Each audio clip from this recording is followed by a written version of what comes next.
Hello everyone, my name is Daryl Ramai. I'm a second-year GI fellow at the University of Utah. On behalf of myself and my esteemed co-authors, I would like to thank GIE, its editorial board, and its viewers for this opportunity to discuss our work titled Early versus Standard Endoscopic Drainage of Pancreatic Walled-Off Fluid Collections, a systematic review and meta-analysis. Now, most of you know that necrotizing pancreatitis is a corollary of acute severe pancreatitis, and this is associated with significant mortality and morbidity. In the past, percutaneous drainage and invasive surgical approaches were used. However, with the advent of lumen-opposing metal stents, an endoscopic step-up approach has been favored, and this has become the standard of care. While debridement is recommended after 4 weeks, earlier debridement may be warranted if there are strong indications including infection or pressure effects to the adjacent organs. To this end, we performed a systematic review and meta-analysis to compare outcomes following early, which was defined as less than 4 weeks, to standard, defined as 4 or more weeks, drainage of pancreatic walled-off necrosis. Now, search strategies were developed for PubMed, Embase, and Cochrane library databases from inception, and we looked specifically at technical success, clinical success, and procedure-related adverse events. A random effects model was used for analysis, and results were expressed as odds ratios along with their 95% confidence intervals. From an initial total of 707 articles, we screened about 562 titles after removing duplicates, and this left us with about 6 studies. One of these studies was a prospective study, while the remaining were retrospective. A total of 630 patients were enrolled in our final analysis, where 182 patients fell into the early drainage cohort and 448 patients fell into the standard drainage cohort. Age ranges were similar between groups. Alcohol was the main driver of pancreatitis. The mean fluid collection size was about 143 plus or minus 18 millimeters in the early cohort versus 128 plus or minus 19 millimeters in the standard cohort. Most fluid collections were in the body of the pancreas, approximately 86.7%.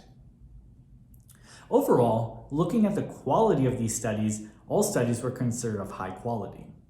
Looking at a meta-analysis of outcomes, technical success was equal in both groups, 100% in the early drainage group and 100% in the standard drainage group. Technical success did not favor one approach over another. Clinical success also did not favor either standard drainage or early drainage, with a p-value of 0.11. With regards to adverse events, overall, there was no statistically significant differences in adverse events with a p-value of 0.31. This also included mortality with a p-value of 0.85. There was a higher incidence of bleeding in the early versus standard group, 15 events versus 11 events respectively. Stent migration and perforation was lower in the standard versus early cohort. Hospital stay was longer for patients undergoing early drainage compared to standard drainage, 23.7 days compared to 16 days respectively. While necrotic fluid collections are usually walled off entirely or partially within 4 weeks, this number or this date of 4 weeks is arbitrary. To this end, time is taken as a surrogate marker for maturity, as the walls are not expected to be formed in the very early phases of the collection. From a clinical perspective, it is thought that encapsulation of the walled-off fluid collection allows accurate demarcation of necrotic from viable tissue. And this makes drainage safer, with lower risk for pneumoperitoneum and pneumoretroperitoneum, as well as infective complications. Using radiographic data, it's important that the endoscopist must determine the overall maturity of the wall, The endoscopist should also bear in mind that delaying drainage allows sufficient time for liquefaction of the necrotic components. Results from our meta-analysis showed that drainage was technically equally feasible in both groups. Additionally, clinical success was not statistically different between both cohorts. Our results are in line with prior reports which corroborate our findings and have shown comparable clinical and technical success rates, frequency of complications of endoscopic interventions, long-term success, and recurrence rates between early and standard drainage groups. Thus, waiting on 4 weeks for an endoscopic drainage procedure may not be necessary.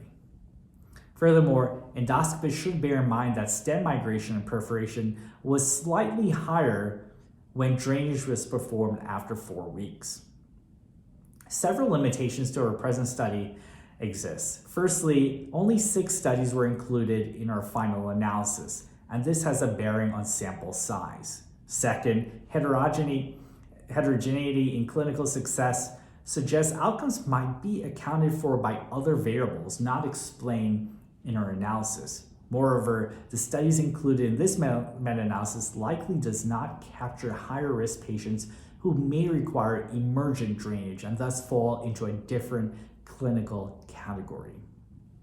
Thirdly, individual studies were heterogeneous with different study protocols and variable data points, which made it difficult to explore the effect of certain variables on outcomes. In summary, our study shows that early drainage, less than 4 weeks of pancreatic fluid collections, is associated with similar technical and clinical success rates when compared to standard drainage of 4 or more weeks. The overall occurrence of adverse events between these two groups were comparable. Thus, in patients who require an early endoscopic pancreatic drainage procedure, this procedure should not be delayed until 4 weeks. Once again, I'd like to thank all the viewers for listening to this author interview, and I encourage you all to read our full manuscript now published in Gastrointestinal Endoscopy. Thank you.